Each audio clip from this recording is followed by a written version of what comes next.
friend of SOFREP, Scott McEwen, co-author of American Sniper, friend of Chris Kyle.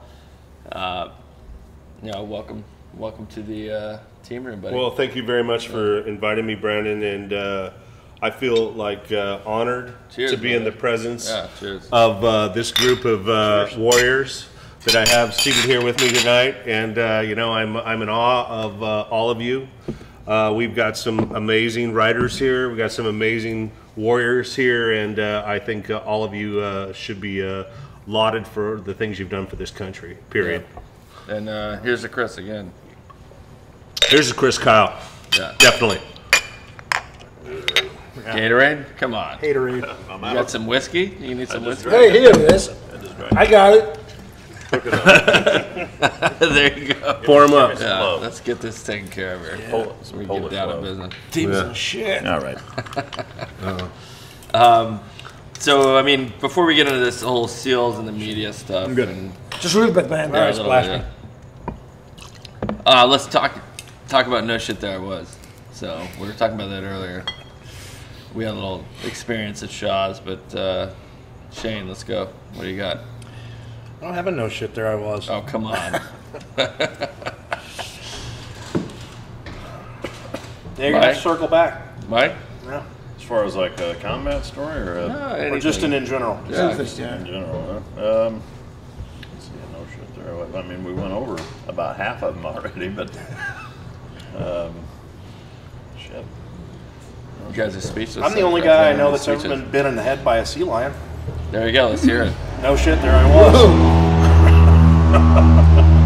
That dive we did against the No, that was dolphins. So I've been hit by dolphins too, but no, I got actually had my entire head in the mouth of a sea lion.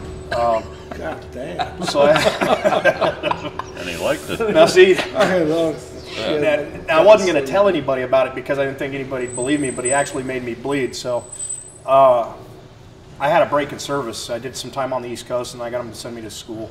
Came back in '98 to the West Coast, and so when I came back in, I'd had a break of service for like 4 years, so I'd go through SQT.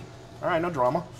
I mean, SQT, we're doing the dive phase, and we're over at 30 Which is SEAL qualification SEAL qualification training, yeah. What we go through after BUDS to become a SEAL.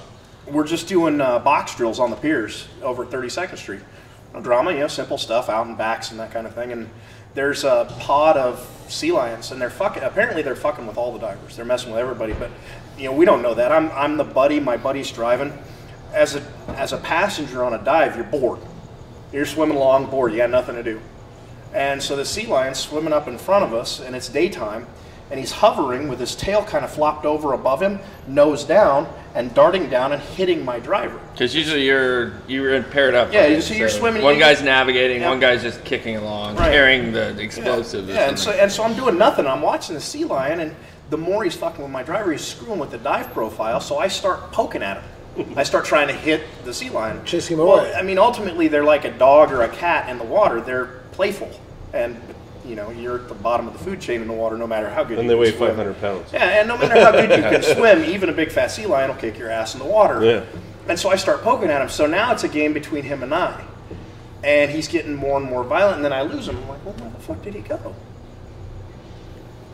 Grabs my head and shakes me, and then swims off. I'm like, no fucking way I'm ever telling anybody that just happened. Yeah, I'm wearing a dive hood, and so I'm like, I'm never fucking telling anybody that happened. Like 3 or 4 minutes later, they recall the entire dive because guys are getting holes bit in their wetsuits, in their fins. There's a bunch of guys getting fucked with, so they recall the entire dive, and we surface with my dive buddy, and I pull my hood back. I'm like, hey man, he's like, dude, why's your head bleeding? I'm like, all right, I'm gonna tell you what happened.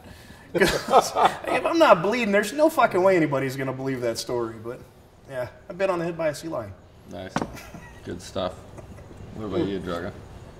Well, my story will be a little bit different, I think my no shit that I was at IHOP. With the potluck Crown Royal.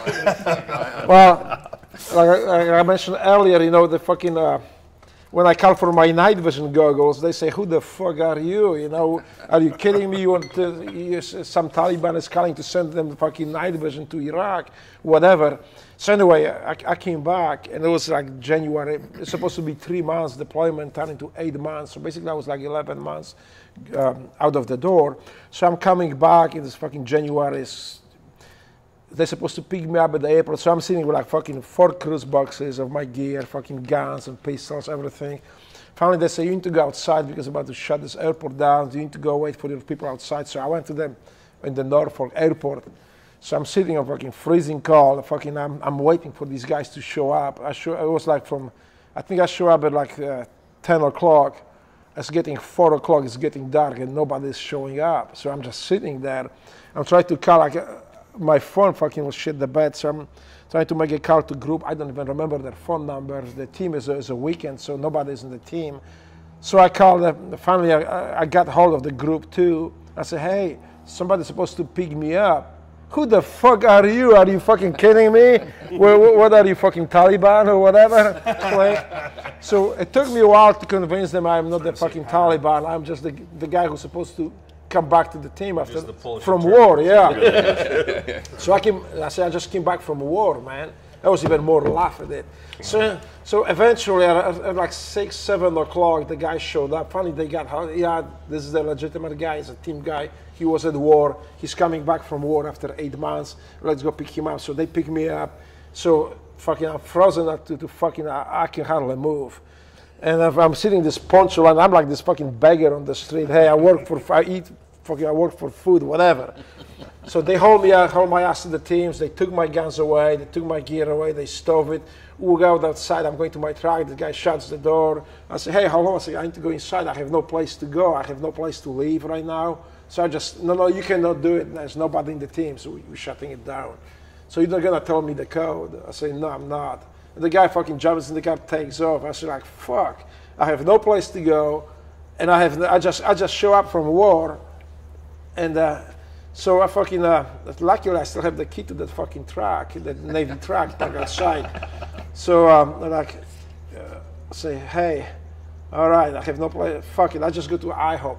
So I went to fuck because I know they opened all night. I had my truck, my motorcycle, and my Harley Davidson with my girlfriend who broke up with me at the time. So I is this a country song? No, so I say,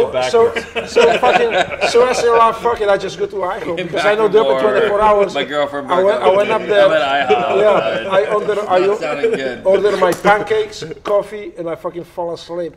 And this guy said, hey, are you okay? You kind of like shaking here. I said, well, so he woke me out of the cup. There was a cup up there. I said, yeah, I'm okay. So what happened? The girlfriend kicked you up or your wife kicked you up? I said, yeah, that's exactly what happened because it actually did.